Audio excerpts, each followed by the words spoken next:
Analysis पे हमारी past paper question पे डिस्कशन जारी थी। कल हमने क्वेश्चन नंबर 2 स्टार्ट किया था, कंप्लीट नहीं कर पाए। उसमें हमने पार्ट ए कर लिया था, जिसमें हमने compute the profit for the month of December using standard marginal costing. ये पार्ट हमने कर लिया था जी, और हमें पार्ट बी सी करना है। तो कल के लेक्चर से कोई क्वेश्चन, ये जी क्वेश्चन है जो हम कल डिस्कस कर रहे थे। पार्ट ए जो हमने कर लिया था, बी और सी पे हमने बात करनी है। कोई सवाल?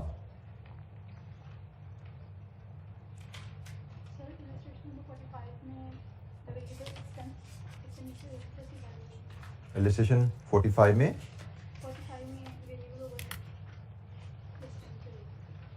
Illustration 45 is about operating statement और ऑपरेटिंग स्टेटमेंट एब्जॉर्प्शन कॉस्टिंग की। इसमें आपको वेरिएबल ओवरहेड का एक्सपेंडिचर वेरिएंस में दिक्कत है। वेरिएबल ओवरहेड एक्सपेंडिचर वेरिएंस का सबसे पहले अगर हम अपने सामने फार्मूला लाएं तो वो है जी आपका actual variable rate, standard variable rate का डिफरेंस इनटू एक्चुअल आवर्स। यही है जी एक्सपेंडिचर वेरिएंस। तो इसमें किस वैल्यू में आपको चैलेंज आया?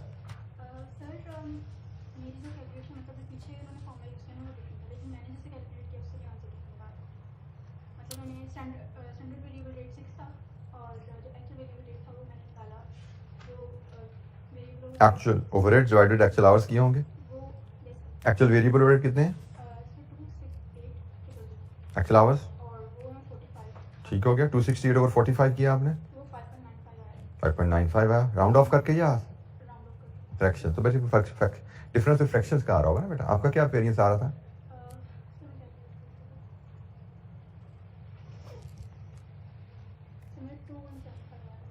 175 राउंडिंग ऑफ का डिफरेंस है। मैं एक चीज़ आपको जो और समझनी है हम कि आप वेरिएबल ओवरहेड एक्सपेंडिचर वेरिएंस का फार्मूला आपने अभी हमने डिस्कस किया। Actual variable rate minus standard variable rate into actual hours. हम इसको ऐसे ही हल करते आए हैं, लेकिन खैर अभी आगे हमने और सवाल देखने थे जिसमें पास का ये फार्मूला ऐसे यूज़ नहीं हो पाता। There is another way to use it. वो क्या है? Open up the equation. Open up the equation. Opening up the equation means actual variable rate into actual hours और standard variable rate into actual hours। उसने यही किया हुआ है, ठीक है। ये चीज़ क्या बनती है? Actual variable overheads, actual rate into actual hours, actual overheads ये ना, actual overheads और standard rate into actual hours, यही किया हुआ ना एग्जामिनर ने, ठीक है। तो सिर्फ आपने भी यही किया। आपने क्या किया कि आपने एक्चुअल वेरिएबल ओवरहेड से एक्चुअल रेट निकाल दिया पहले और इस शेप में यूज़ कर लिया इसको, ठीक है। ये शेप में भी यूज़ किया जा सकता था। तो आपका राउंडिंग ऑफ का डिफरेंस है सिर्फ। अगर आप राउंड ऑफ ना कर रहे होते एग्जैक्टली सेम आंसर आता जो एग्जामिनर का है। तो जैसे उसने यहाँ पे 40 स्टैंडर्ड वेरिएबल रेट तो 6 है, वहाँ पर राउंडिंग ऑफ है ही नहीं, इंटू 45,000 है और ये 268,000 है। ये एक्चुअल रेट है, ये स्टैंडर्ड रेट है। एक्चुअल रेट पे कॉस्ट है, ये स्टैंडर्ड रेट पे कॉस्ट है। आवर्स तो दोनों में कॉमन है, तो आपका डिफरेंस ठीक हो गया जी। Any other question? अच्छा जी, पार्ट बी हम देखते हैं। क्वेश्चन नंबर 2 का part B. Question number 2 part B में हमें कहा गया है reconcile the profit computed above. ये जो प्रॉफिट कल निकाला था हमने, ये कल निकाला था हमने 4125। Reconcile the profit above with the actual profit under marginal costing. अच्छा, हमें actual profit under marginal costing यहाँ पे गिवन नहीं है, ठीक है। तो आपके एग्जामिनर के ओरिजिनल सॉल्यूशन में उसने actual profit under marginal costing calculate ही नहीं किया। मेरे हिसाब से रिकंसिलिएशन दो वैल्यूज की तब होती है जब दोनों वैल्यूज नोन हो। उसने कहा वर्ड यूज किया है रिकंसाइल। रिकंसाइल तो दो वैल्यूज को तब करेंगे जब दोनों वैल्यूज नोन हो। एक वैल्यू तो आपको नोन है कंप्यूटेड अबव, दूसरी वैल्यू आपको पता ही नहीं है, तो आप रिकंसाइल कैसे कर सकते हो? तो ये एक थोड़ी सी नॉर्मली सोल्यूशन में थी, जिसको मैंने रिमूव किया हुआ है। मैंने वर्किंग में ये खुद ऐड किया हुआ है actual profit under marginal costing की, ठीक है। तो पहले हम actual profit under marginal costing की वर्किंग में आपसे रिव्यू कर लेता हूँ, रिकंसिलिएशन बाद में करते हैं। बजाय इसके प्रॉफिट हम लॉस पूरा बनाएं, ये बेसिकली पूरा प्रीएंडल बना हुआ है यहाँ पे।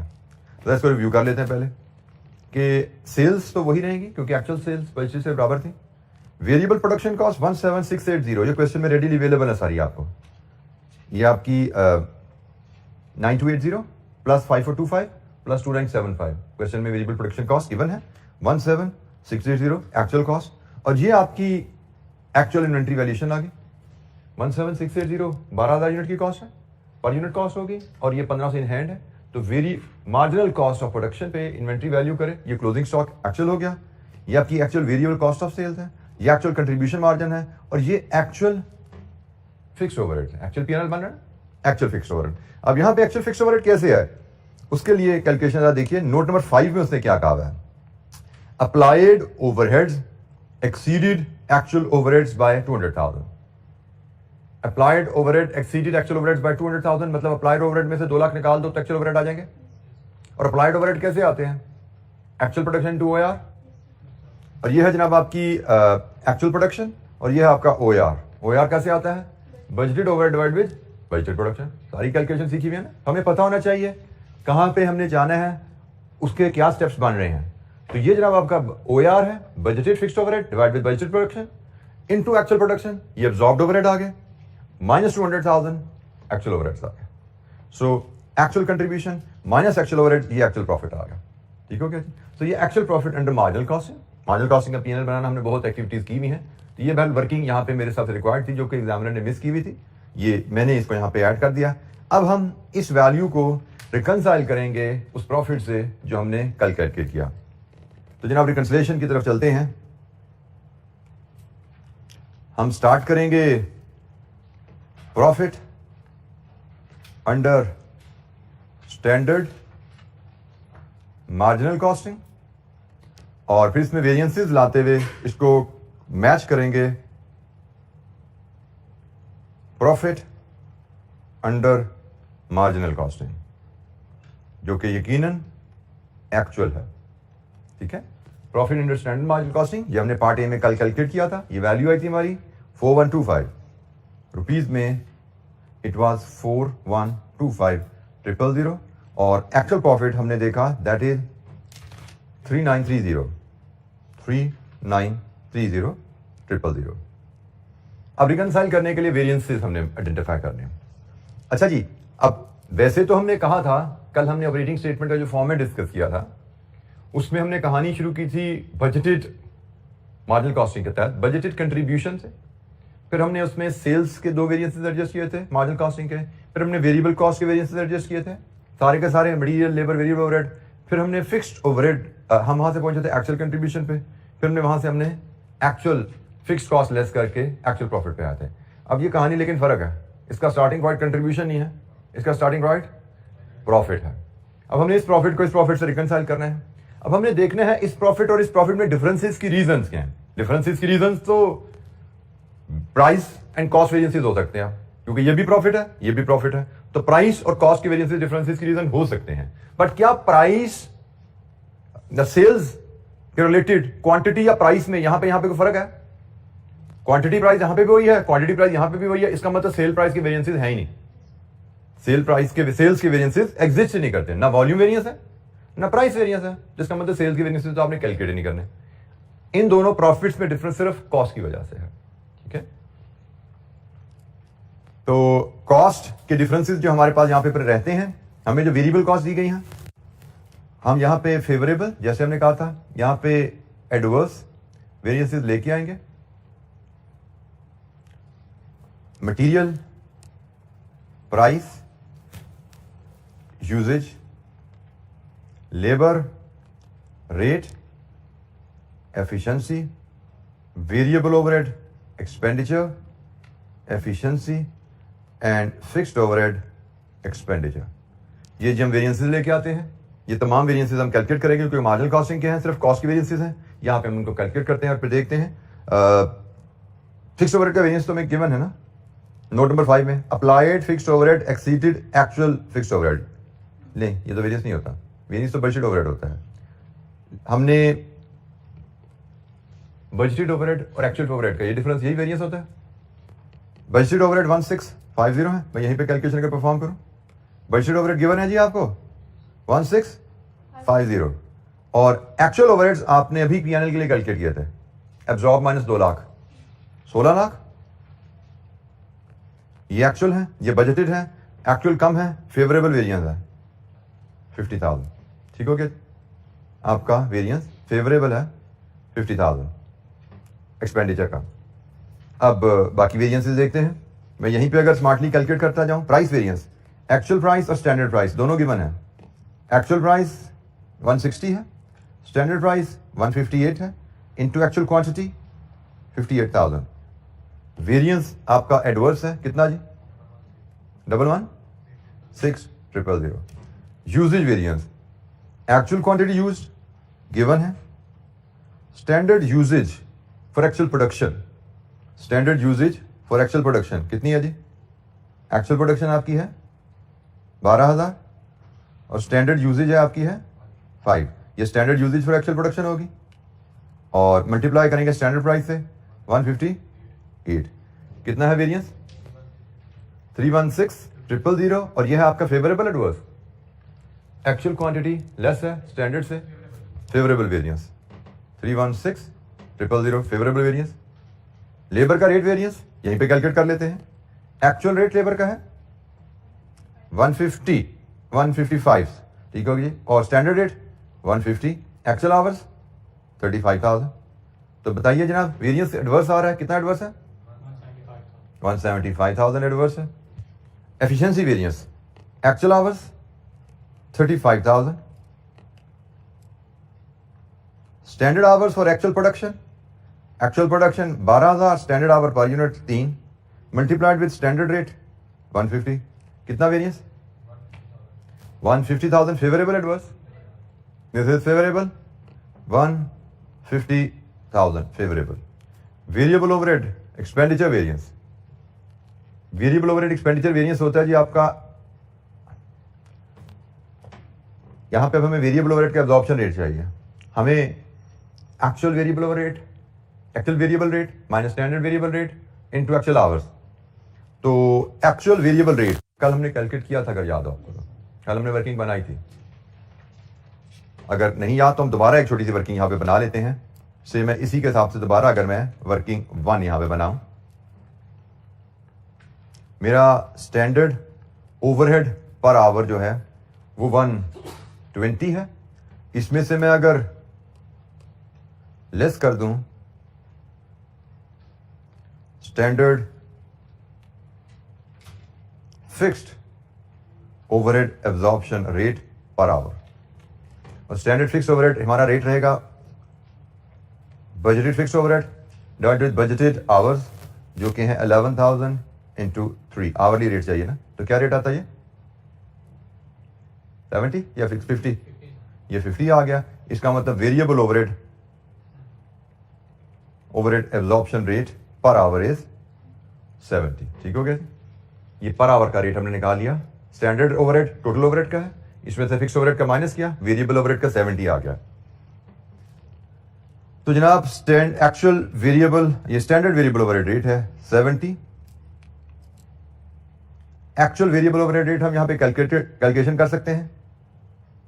Actual overheads divided with actual cost, कितनी एक्चुअल आवर्स, लेबर आवर की बेसिस पे हिसाब हो रहे हैं। Actual labour hour are 35,000 multiplied with 35,000। लीजिए जी, यहां से बताइए क्या आ रहा है वेरिएंस?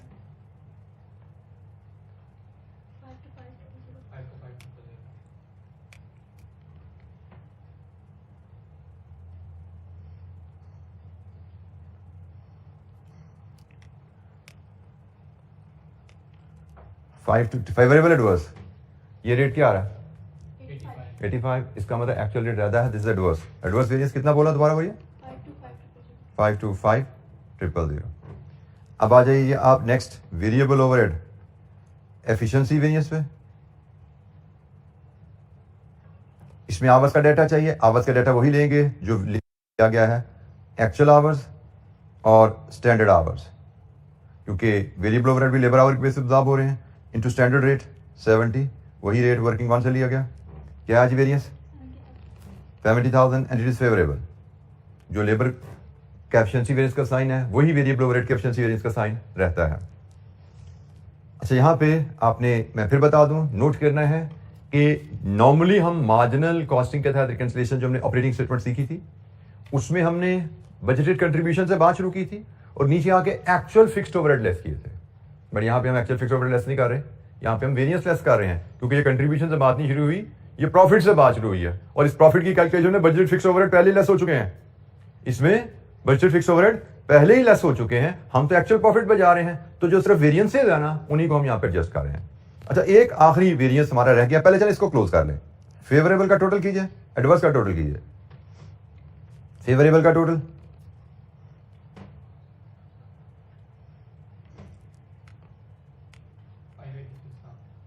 586,000, एडवर्स का टोटल 816,000। नेट करें दोनों को 230,000 and this is adverse. Adverse का मतलब डिडक्शन होनी है, ऐसा ही है। अभी आप देखेंगे हमारा ये टैली नहीं हो रहा, इसमें से इसको माइनस करें तो हम एक्चुअल प्रॉफिट पर नहीं पहुंच रहे, एक डिफरेंस रह गया और वो डिफरेंस है difference in value of closing stock. हमने दो पीएनएल बनाए थे, पीएनएल में हमने कॉस्ट का डिफरेंस ले लिया, cost incurred, material cost incurred, labour cost incurred, variable overhead cost incurred, fixed cost incurred. Cost incurred का डिफरेंस ले लिया, लेकिन कॉस्ट इनकर्ड की बेसिस पे हमने इन्वेंट्री वैल्यू भी तो की हुई है। पीएनएल देखो ना जरा, तो आपको नजर आता है कि आपने यहां पे इन्वेंट्री वैल्यूएशन रखी थी 2210, आपने अभी डिफरेंसेस लिए हैं इस कॉस्ट के, आपने डिफरेंसेस लिए हैं इस कॉस्ट के। पीएनएल की कैलकुलेशन में तो ये भी वैल्यू यूज हुई है। हमने कहा था रेवेन्यू हमारा सेम है, स्टैंडर्ड मार्जिनल कॉस्टिंग के तहत मार्जिनल कॉस्टिंग के तहत, कॉस्ट डिफरेंस है, वेरिएबल कॉस्ट डिफरेंस है, सारे वेरिएंसेस कैलकुलेट कर लिए, फिक्स्ड कॉस्ट डिफरेंस है, डिफरेंट है, हमने सारे वेरिएंसेस कैलकुलेट कर लिए। बट ये भी तो एक वैल्यू है ना जो प्रॉफिट में यूज हुई है, इसका डिफरेंस भी तो लेना है। तो इसका डिफरेंस देखो जरा क्या है, यहां पे तो है ये 22,10,000, तो कल हमने जो पीएनएल बनाया था उसमें ये कितना है 22,10,000 और 2175,000, कितना डिफरेंस है 35,000। यही आपकी वैल्यू का फर्क है। अब तो जैसे देख लीजिएगा, आपने ऊपर जो पीएनएल है उसमें क्लोजिंग स्टॉक की वैल्यू लिया 2175, जो नीचे पीएनएल है इसमें वैल्यू लिया 2210। तो जिस पीएनएल में क्लोजिंग स्टॉक की वैल्यू ज्यादा होती है वो प्रॉफिट ज्यादा होता है, जहां पे क्लोजिंग स्टॉक की वैल्यू ज्यादा वो प्रॉफिट ज्यादा। यहां पे क्लोजिंग स्टॉक की वैल्यू ज्यादा है तो यहां पे प्रॉफिट ज्यादा है, इससे ऐड होना है। अब आपकी रिकंसिलिएशन कंप्लीट होगी, ठीक है जी, अब आपकी रिकंसिलिएशन कंप्लीट है। हमने वेरिएबल कॉस्ट के डिफरेंसेस ले लिए, हमने फिक्स्ड कॉस्ट का डिफरेंस ले लिया, लेकिन पीएनएल की डिटर्मिनेशन में क्लोजिंग स्टॉक की वैल्यू भी इस्तेमाल होती है। तो क्लोजिंग स्टॉक की वैल्यू की वजह से जो प्रॉफिट्स में डिफरेंस आया वो डिफरेंस भी यहां डालना है। तो अगेन यहां पे आप कह सकते हैं कि ये 8 नंबर का रिकंसिलिएशन है। तो अगर आपके प्रॉफिट रिकंसाइल नहीं हुए इसका मतलब ये नहीं कि आप जीरो हो। जैसे मैंने बोला था आपको तो हर वेरिएंस की कैलकुलेशन पे प्रॉफिट मिल रहा है ना, तो इसकी मार्किंग स्कीम देख लेते हैं क्विकली। अगर spring 17 question 6, spring 17 question 6, page number 589।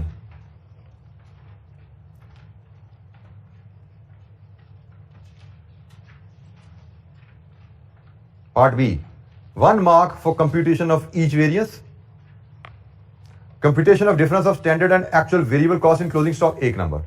तो बेसिकली इंटरेस्टिंगली उसने रिकंसिलिएशन का तो यहां पे कोई नंबर ही नहीं रखा। मैंने तो कहा था 1-2 नंबर होंगे, रिकंसिलिएशन का तो नंबर है ही नहीं। लेकिन हमारा स्टूडेंट क्या सोचता है, ये सारे वेरिएंसेस कैलकुलेट करने के बाद जब ये टैली नहीं ना होता तो वहां पे मातम शुरू कर देता, लो जी मारेगा, पता नहीं क्या गड़बड़ होगी, मैं तो फेल हो गया पेपर में। ये रियलाइज नहीं हो रहा कि भाई रिकंसाइल नहीं हो रहा तो कहीं एक आध वेरिएंस की गलती हुई होगी ना, तो टेंशन किस चीज की है। उसने कहा जी 1 2 3 4 5 6 7 8, ये 8 नंबर है, रिकंसाइल होने के कोई नंबर ही नहीं है। वेरिएंसेस ठीक है तो नंबर पूरे हैं, मतलब मैंने इसको नहीं पिक किया, मेरा रिकंसाइल नहीं हुआ, लेकिन 7/8 तो आए ना मेरे।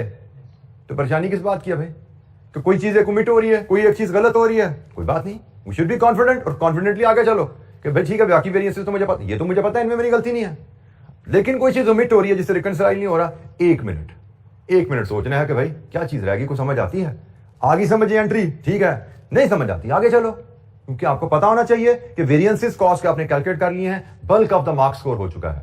अब टेंशन लेके टाइम जाया नहीं करना, पेपर कंप्लीट करना है। यहां पे 10 मिनट परेशानी में जाया कर दी 1 नंबर की तलाश में तो गड़बड़ हो जाएगी। इसलिए मैं कहता हूं मार्किंग स्कीम देखा करो, आपको आइडिया होता है, इससे हौसला पैदा होता है एग्जाम में आगे चलने का कि कोई बात नहीं, बड़े नंबर स्कोर कर लिए हैं, इस सवाल में इतनी ही काफी है, आगे चलें। तो रिकंसिलिएशन 0, मैंने कहा था शायद कोई एक आध नंबर होगा, तो वो भी एग्जामिनर ने बताया कि नहीं जी एक नंबर भी नहीं है उसका, सारे वेरिएंसेस पे ही हैं जी। एनी क्वेश्चन, कोई सवाल? ये हमारा पार्ट बी यहां पे कंप्लीट हुआ। अब पार्ट सी पे आइए। पार्ट सी में कहता है जी reconcile the actual profit under marginal and absorption costing. अब यहां पे भी एग्जामिनर की वही गलती है कि भाई रिकंसाइल करना है तो दोनों प्रॉफिट अवेलेबल होंगे तो रिकंसाइल करेंगे ना। तो यहां पे तो उसने एक प्रॉफिट भी हमसे रिकंसाइल नहीं करवाया था, कैलकुलेट नहीं करवाया था। ये तो मैंने आपसे कहा कि हमें इसको कैलकुलेट करना चाहिए, इसको कैलकुलेट करना चाहिए तभी रिकंसिलिएशन हो सकती है, अदरवाइज रिकंसिलिएशन नहीं है। या तो इसने लिखा होता ना पार्ट बी में adjusting the relevant variances determine actual profit under marginal costing, या तो ऐसे लिखा होता उसने। समझ आई बात? incorporating the relevant variances या adjusting the relevant variances determine the actual profit। तो फिर आप वहां से शुरू करते हैं, यहां पे खत्म करते हैं, कहते हैं जी मेरे हिसाब से एक्चुअल प्रॉफिट ये है। अब एक्चुअली है क्या वो अलग कहानी है, लेकिन जब रिकंसिलिएशन कहा जा रहा है तो रिकंसाइल दो नॉन वैल्यूज की होती है। ये वैल्यू पहले जानोगे फिर रिकंसाइल करोगे, तो इसकी वर्किंग मेरे हिसाब से बनती है यहाँ पे। आल दो एग्जामिनर ने मार्क्स भी नहीं रखे हुए इसके, ठीक है। तो मेरे हिसाब से थोड़ी सी इस क्वेश्चन की कंस्ट्रक्शन में मार्किंग स्कीम में थोड़ी गलती है। इसमें एक्चुअल प्रॉफिट की कैलकुलेशन के भी जिससे 2 नंबर होने चाहिए थे। And same is the problem with that part C. उसने कहा जी कंसाइल करो प्रॉफिट, तो भाई एक्चुअल का प्रॉफिट तो मैंने निकाल लिया यहाँ पे मार्जिनल कॉस्टिंग का। एक्चुअल अब्जॉर्प्शन कॉस्टिंग का प्रॉफिट कहाँ पे है जिसको रिकंसाइल करना है? मिसिंग। अगेन मेरे हिसाब से इसकी फिर कैलकुलेशन बनी चाहिए पहले प्रॉफिट की। तो मैं चले हम इसको इस तरह नहीं पढ़ते, मैं इसको रिकंसाइल नहीं पढ़ता, मैं इसको कहता हूं determine the profit under absorption costing. अब प्रॉफिट डिटरमिन करना है तो मैं कहूंगा जी मैं शुरू करूंगा actual profit under marginal costing से, जो कि हमने कैलकुलेट किया था अभी यहां पे कितना था 3930 और इसमें एडजस्टमेंट डाल के मैं पहुंच जाऊंगा closing actual profit under absorption costing.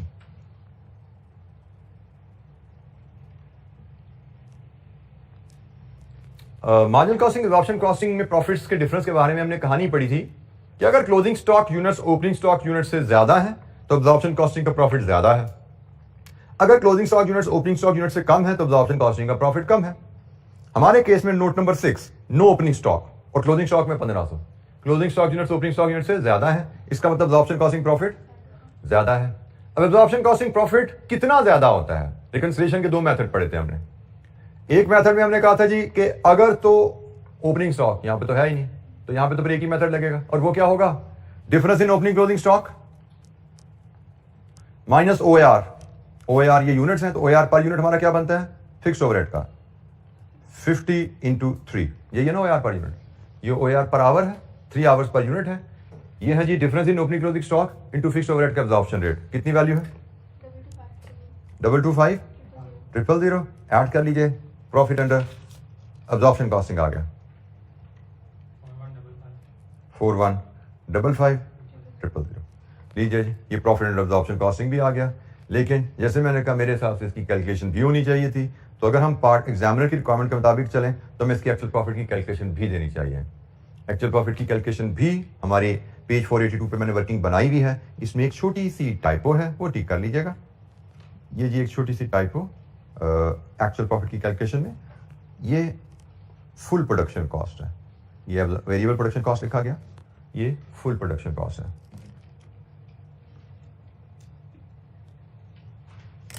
ये हमने एक्चुअल प्रॉफिट की कैलकुलेशन भी यहां पे दी हुई है एब्जॉर्प्शन कॉस्टिंग के तहत, कोई नई चीज नहीं हमारे लिए, इसको आप रिव्यू कर सकते हैं। लेकिन फिलहाल हमने रिकंसिलिएशन जो रिक्वायर्ड थी, जो रिक्वायर्ड वैल्यूज थी, उनको हमने डिटरमिन किया। Any question?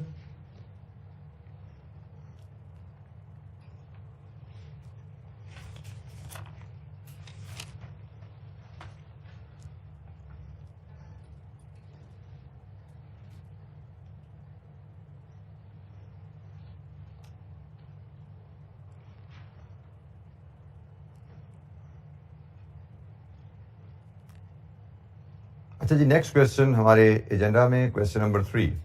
अब इसमें आती है प्रोसेस कॉस्टिंग वेरिएंसेस के साथ। तो जब प्रोसेस कॉस्टिंग का कॉन्सेप्ट वेरिएंसेस के साथ आए तो कैसे चलता है वो सीखेंगे यहाँ पे। इसके जी काफी ज्यादा पार्ट्स हैं।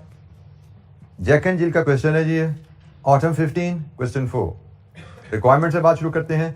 Compute equivalent production units 5 number. Calculate the following variances for the month of June. For the month of June variances क्या है? Material rate and uses, labour rate and efficiency, variable overhead expenditure and efficiency, fixed overhead expenditure and volume. Variances तो basics से हैं, ठीक है। तो equivalent production unit schedule बनाना है और फिर वेरिएंसेस कैलकुलेट करने हैं, बेसिक से वेरिएंसेस हैं। तो पहले हम सवाल पढ़ते हैं, फिर देखते हैं हाउ टू प्रोसीड और क्या कनेक्शन है ये इक्विवेलेंट यूनिट शेड्यूल का और वेरिएंसेस की कैलकुलेशन का। बड़ा आसान सा कनेक्शन है। अगर आपने नहीं ऑब्जर्व किया हुआ तो आपके लिए ये फारसी लिखी गई है, लेकिन अगर आपने 2 मिनट यहाँ पे तवज्जो की तो ये सवाल ऐसे है, जैसे आपको बेसिक वेरिएंसेस आते हैं, ये सवाल वैसे ही होना है। Jack and Jill manufactures various products. Now, following information pertains to one of its main products. Standard cost card per unit: direct material 5 kg into 40, direct labor 1.5 hours into 80, factory overheads 130% of direct labor.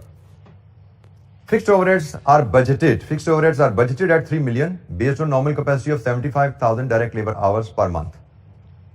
Actual data for the month of June. ये अब actual data आ गया जी जून का। Standard cost और budgeted data के बाद अब actual data है। Opening work in process 80% converted 8,000 units. Starting during the month 50,000.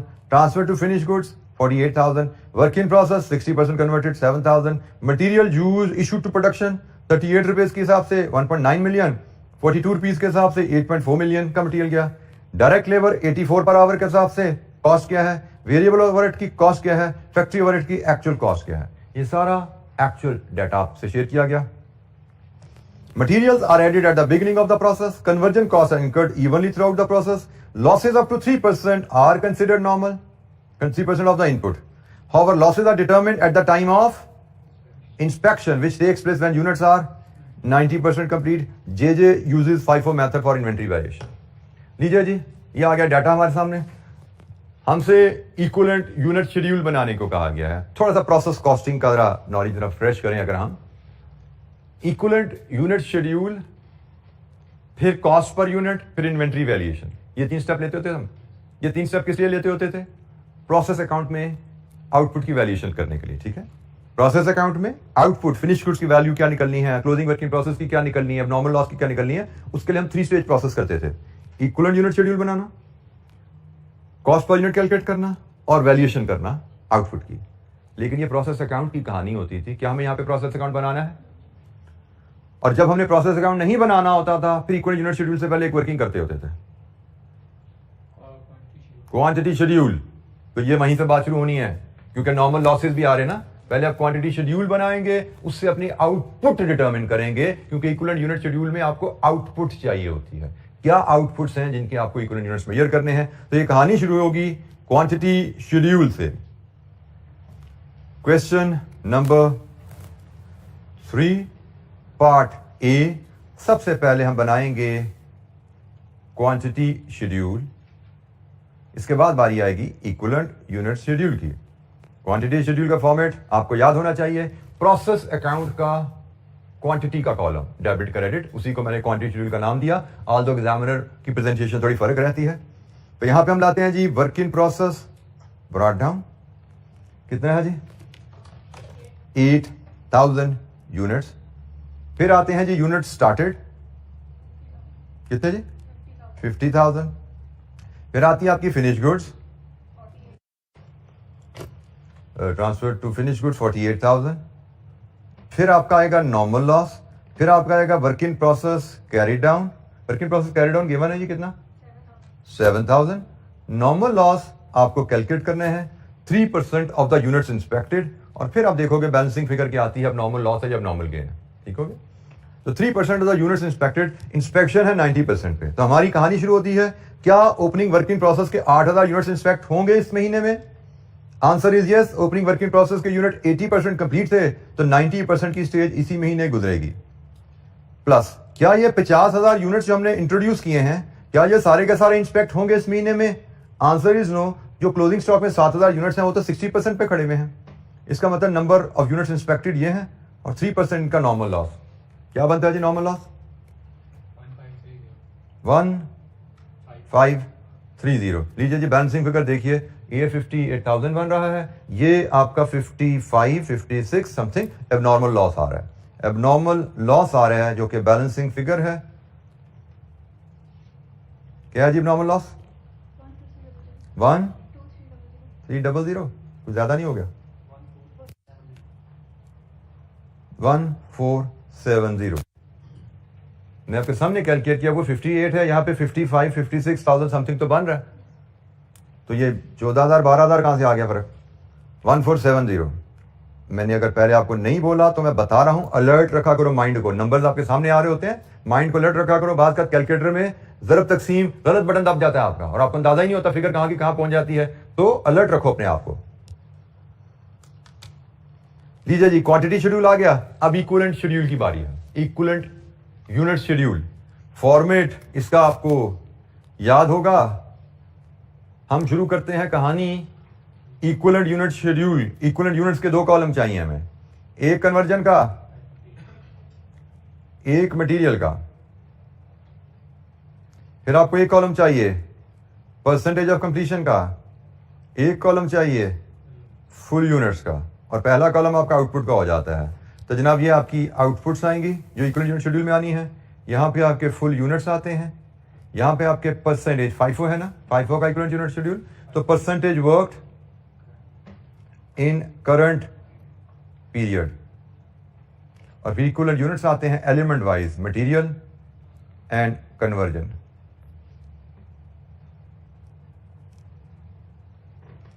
Outputs जिनको आपको वैल्यू करने हैं आ रही हैं जी 1 2 3। 3 आपके आउटपुट्स हैं जिनको आपको वैल्यू करने हैं। और FIFO में हमें पता है कि हम इसके 2 हिस्से करते हैं। हमारी आउटपुट्स हैं, एक फिनिश गुड्स जिसके 2 हिस्से होते हैं, एक from opening work in process और एक करंट प्रोडक्शन। टोटल आउटपुट जो हमारी फिनिश गुड्स को गई है वो 48,000 है, जिसमें से 8,000 ओपनिंग वर्क इन प्रोसेस से लिए जाएंगे और 40,000 करंट प्रोडक्शन से लिए जाएंगे। फिर एबनॉर्मल लॉस कितना बोला था? 1470। फिर closing work in process 7,000 units, और इसका टोटल हम मैच करते हैं एक्सपेक्टेड आउटपुट से, जो कि हमारी होती है इनपुट माइनस नॉर्मल लॉस। कितनी है जी? 56,470 मैच हो गया टोटल। लीजिए जी, फुल यूनिट्स का कॉलम इक्विवेलेंट यूनिट शेड्यूल में FIFO के तहत कैसे बनता है? प्रोसेस कॉस्टिंग आके यहां पे अब आपकी जुड़ रही है वेरिएंस एनालिसिस से। प्रोसेस कॉस्टिंग को नॉर्मली जोड़ने के लिए इक्विवेलेंट यूनिट शेड्यूल ही हमसे बनवाया जाता है। यह है equivalent unit schedule. Opening work in process पे करंट पीरियड में क्या काम हुआ? ओपनिंग वर्क इन प्रोसेस पे करंट पीरियड में सिर्फ कन्वर्जन लगी। मटेरियल तो शुरू में डल गया था, कन्वर्जन लगी 20% की, और जो करंट पीरियड प्रोडक्शन है वो फुल की फुल इस पीरियड में बनी। एबनॉर्मल लॉस पे मटेरियल तो फुल लग गया क्योंकि शुरू में ऐड हो गया, लेकिन इंस्पेक्शन स्टेज हुई है 90% पे, तो इसमें कन्वर्जन 90% की है। क्लोजिंग वर्क इन प्रोसेस में भी मटेरियल तो फुल लग गया क्योंकि प्रोसेस के शुरू में ऐड हो गया, लेकिन कन्वर्जन इसमें लगी क्लोजिंग स्टॉक की स्टेज ऑफ कंप्लीशन 60%। लीजिए जी, यहां से अब आपके इक्विवेलेंट यूनिट्स बनते हैं। Opening work in process material में 0, कन्वर्जन में 1600। करंट प्रोडक्शन 40,000 मटेरियल में, 40,000 कन्वर्जन में। एबनॉर्मल लॉस 1470 मटेरियल में, इसका 90% 1323 कन्वर्जन में, 1323 जी। Closing work in process 7,000 material में और 4200 कन्वर्जन में। लीजिए जी, ये टोटल आपका इक्विवेलेंट यूनिट शेड्यूल। तो इक्विवेलेंट यूनिट मटेरियल के कितने हैं जी? 48,470, और कन्वर्जन के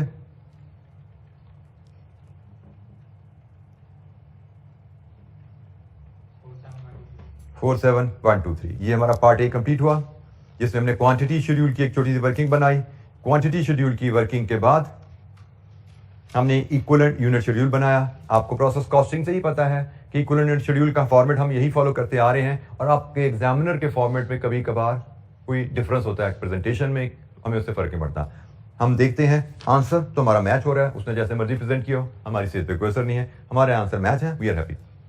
जी एनी क्वेश्चन?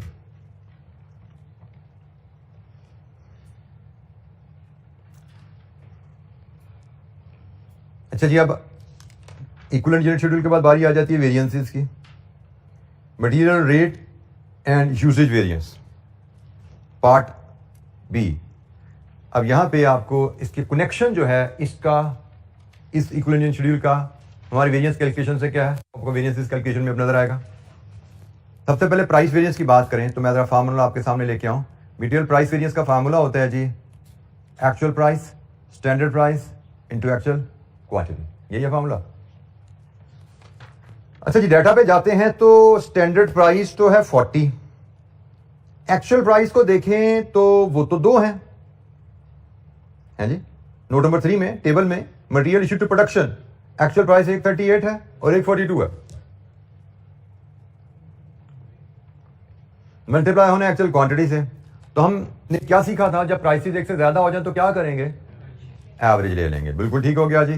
तो हमने कहा जी हमें इस क्वेश्चन में डाटा अवेलेबल है वो है स्टैंडर्ड प्राइस का, दैट इज अवेलेबल एज 40। हमें एक्चुअल क्वांटिटी भी नहीं पता और हमें एक्चुअल प्राइस भी नहीं पता, तो हम एक वर्किंग वन बनाते हैं जिससे ये दोनों इंफॉर्मेशन लेके आते हैं। तो वर्किंग वन में यहीं पे अगर बनाऊं तो सबसे पहले एक्चुअल क्वांटिटी की बात की जाए तो एक्चुअल क्वांटिटी आपकी है 19 लाख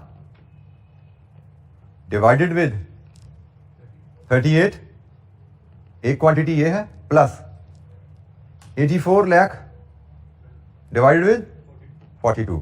तो जनाब यहां पे कितनी क्वांटिटी है, 19 लाख बटा 38 50,000, और जनाब यहां पे 200,000, तो आपकी टोटल क्वांटिटी होगी actual 250,000।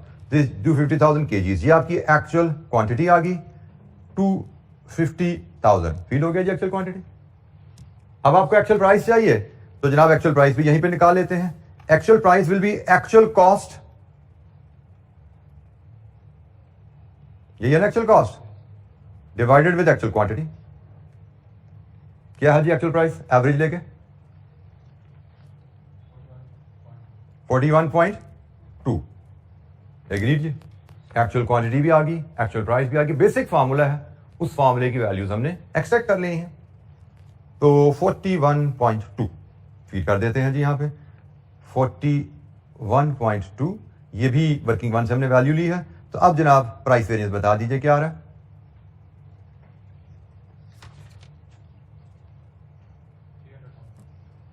$300,000 and this is adverse. अब एग्जामिनर की प्रेजेंटेशन अगेन थोड़ी डिफरेंट है, we don't have to bother, answer हमारा वही आ रहा है जो उसने निकाला हुआ है, हमें फर्क नहीं पड़ता। 3 लाख एडवर्स।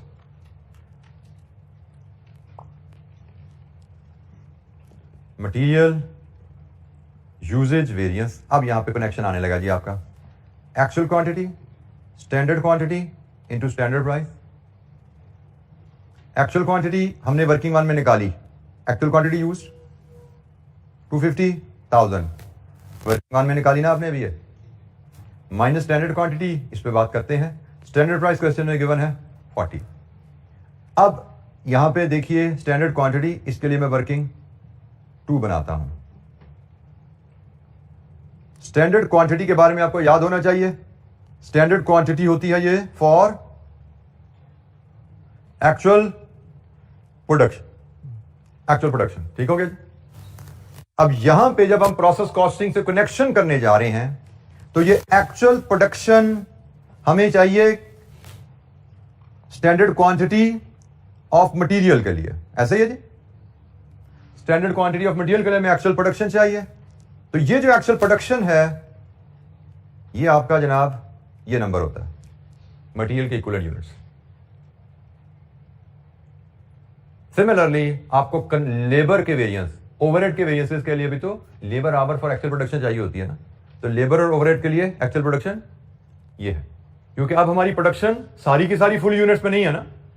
अगर आपको याद हो हमने प्रोसेस कॉस्टिंग की बात शुरू कहां से की थी कि भाई अगर तो फुल यूनिट्स बनाए हैं तो जिंदगी आसान है, लेकिन फुल यूनिट्स नहीं है, पार्शली कंप्लीट यूनिट्स बनाए हैं तो फिर एलिमेंट वाइज अलग-अलग प्रोडक्शन का हिसाब करो। ये वही कहानी है भाई कि यहां पे हमने फुल यूनिट्स नहीं बनाए थे, हमने मटेरियल के 48470 यूनिट्स के बराबर काम किया और कन्वर्जन के हमने 47123 यूनिट्स के बराबर काम किया। ये हमारी एक्चुअल प्रोडक्शन का डाटा है फॉर मटेरियल, ये हमारा एक्चुअल प्रोडक्शन का डाटा है for conversion labour and overhead. Labour and overhead की वेरिएंसेस के लिए this is actual production, material के वेरिएंसेस के लिए दिस इज एक्चुअल प्रोडक्शन। तो जनाब हमारी 48470 एक्चुअल प्रोडक्शन है। तो standard quantity for actual production, standard quantity per unit 5 kg है इंटू 48470, कितनी बनी थी standard quantity for actual production?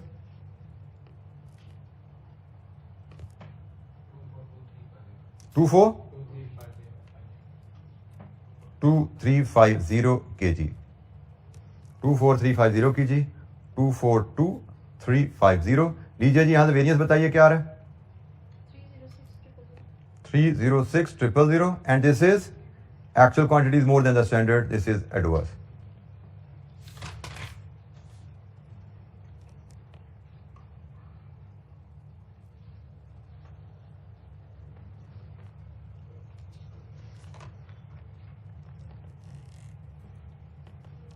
इसके बाद हमें कहा गया जी labour rate and efficiency, labour rate variance, labour efficiency variance. Rate variance होता है जी actual rate, standard rate into actual hours. सारा डाटा रेडीली अवेलेबल है मुझे लगता है। लेबर का एक्चुअल रेट 84 है, लेबर का स्टैंडर्ड रेट 80 है, एक्चुअल आवर्स नहीं अवेलेबल तो निकाल लो। 6048,000 डिवाइडेड विद 84, एक्चुअल आवर्स आ गए यहां से। तो क्या आया वेरिएंस? 172,000। फेवरेबल या adverse? 288,000 and this is adverse, क्योंकि एक्चुअल रेट स्टैंडर्ड से ज्यादा है, adverse. Efficiency variance, actual hours, standard hours into standard rate.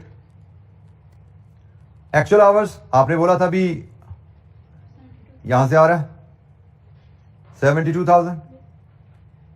Standard hours for actual production working 3, standard rate 80। Standard hours for actual production, standard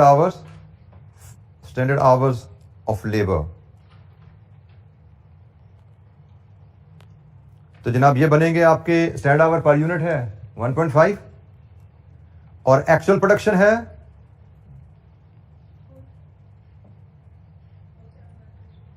47123। 47123 कितने बने जी standard hours? 685, 70685, 70685। लीजिए जी multiply कीजिए 80 से। What is variance? 105,200 and this is favorable adverse. Actual hours are more than the standard, this is adverse.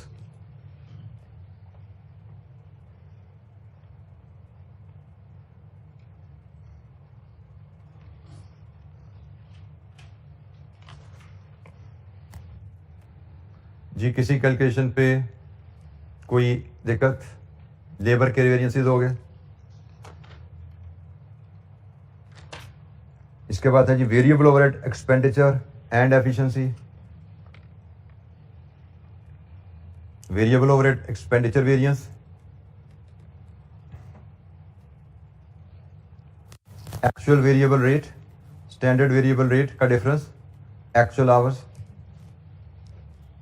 Variable overhead के variances जो हैं ये भी लेबर आवर की बेसिस पे हैं। बिल्कुल जी, लेबर आवर पे एब्जॉर्ब हो रहे हैं, ये भी लेबर आवर की बेसिस पे एब्जॉर्ब हो रहे हैं। तो हम standard variable rate per hour, अब इसमें जो हमें रेट दिया गया है उसमें फिक्स्ड और वेरिएबल दोनों हैं। हमें स्टैंडर्ड वेरिएबल रेट के लिए भी वर्किंग बनानी पड़ेगी। पहले हमें वर्किंग 4 स्टैंडर्ड वेरिएबल रेट के लिए बनानी पड़ेगी। हमारा वेरिएबल और हमारा टोटल ओवरहेड पर आवर जो आ रहा है वो लेबर का 130% है। लेबर अगर 80 रुपीज पर आवर है, इसका 130% या 1.3 कितना बना टोटल ओवरहेड पर आवर? 104। ये टोटल ओवरहेड पर आवर है। इसमें से लेस कर दें फिक्स्ड ओवरहेड पर आवर और वो बनेगा आपका budgeted fixed overhead 3 million. Divide with budgeted hours 75,000 कितना है जी? 40। तो जनाब ये आपका वेरिएबल ओवरहेड पर आवर आ गया 64। ये आपका स्टैंडर्ड वेरिएबल रेट 64। तो स्टैंडर्ड वेरिएबल रेट आपका 64 है जी, 64। Total overhead per hour labour per hour का 130%, इसमें से लेस किया fixed overhead per hour which is budgeted overhead divide with budgeted hours, आपके पास बचा वेरिएबल ओवरहेड पर आवर।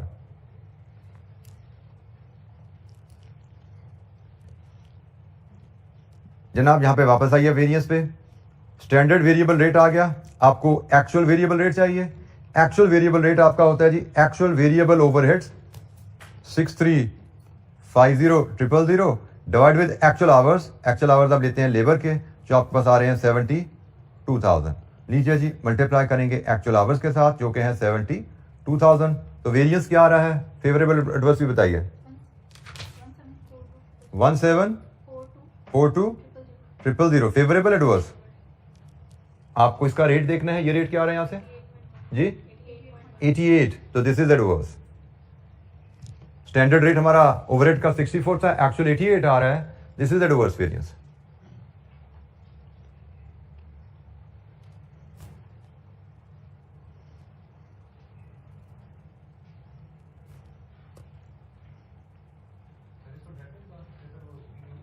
जी बेटा बिल्कुल आप डायरेक्ट कर सकते हैं, मतलब प्रेजेंटेशन आप जैसे मर्जी कर लीजिए, दैट डज नॉट मैटर। ठीक है, मैं तो कंसिस्टेंटली करता आ रहा हूं, आप विद अंडरस्टैंडिंग इसको एडजस्ट कर सकते हैं। Efficiency variance actual hours standard hours into standard variable rate. अब ये आवर्स की वर्किंग हमारी ऑलरेडी हुई पड़ी है। एक्चुअल आवर्स ये लेबर में हमने आवर्स की वर्किंग की भी है 72,000 actual hours. Standard hours for actual production 7685। Standard variable rate ये भी हमने निकाला हुआ 64।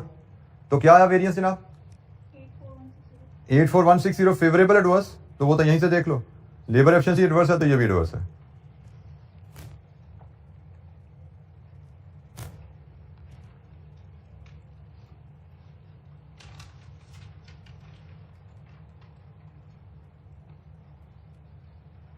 एफओएच एक्सपेंडिचर, एक्चुअल एफओएच और बजटेड एफओएच का डिफरेंस होता है, और FOH volume, budgeted FOH and absorbed FOH का डिफरेंस होता है।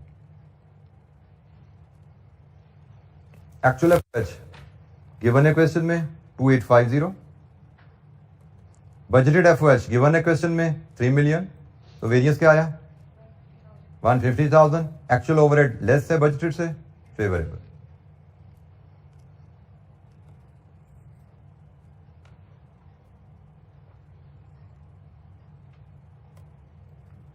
बजटेड ओवरहेड गिवन है 3 million. Absorbed overhead, absorbed overhead आपके आएंगे, देखिएगा यार यहां पे standard hours for actual production into fixed overhead absorption rate, यही है ना। Standard hours for actual production into fixed overhead absorption rate. Standard hours for actual production, actual production है 47,123, स्टैंडर्ड आवर्स है 5 पर आवर इनटू 40। तो बताइए यहां से absorbed overhead कितने आए 282,7380 और वेरिएंस की फिगर कितनी बनी 172,620। ये वैल्यू बजटेड वॉल्यूम पे है, ये वैल्यू एक्चुअल वॉल्यूम पे है। एक्चुअल वॉल्यूम कम है बजटेड से, so this is adverse. Actual volume कम है बजटेड से, वॉल्यूम प्रोडक्शन आपने बजट से कम की, दिस इज एडवर्स। जी ये हमने क्वेश्चन नंबर 3 जिसमें प्रोसेस कॉस्टिंग के कॉन्सेप्ट के साथ हमने तमाम वेरिएंसेस जो रिक्वायर्ड थे वो कैलकुलेट किए। Any question?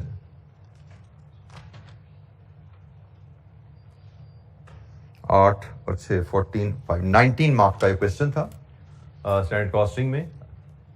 मैंने शायद आपसे शेयर किया था कि हमें जो कैप 3 में क्वेश्चन आया हुआ है वो 9-10 नंबर के आए हुए दोनों अटेम्प्ट में, मॉडल में भी और स्प्रिंग 22 में भी। लेकिन this topic has the potential of long question. जैसे ये सवाल देखा आपने 19 मार्क का क्वेश्चन था। सेक्शन बी में भी हमें सवाल आ सकता है, लॉन्ग क्वेश्चन। अच्छा, आज के लिए इतना ही, बाकी मजीद प्रैक्टिस कैरी करेंगे इंशाअल्लाह कल परसों में भी। थैंक यू, अस्सलाम वालेकुम।